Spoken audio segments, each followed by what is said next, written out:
'Twas the night before Christmas, when all through the house not a creature was stirring, not even a mouse. The stockings were hung by the chimney with care, in hopes that St. Nicholas soon would be there. The children were nestled all snug in their beds, while visions of sugar plums danced in their heads.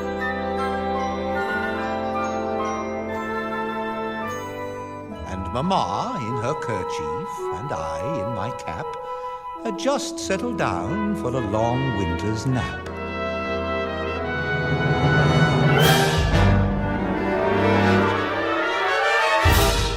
When out on the lawn there arose such a clatter, I sprang from the bed to see what was the matter.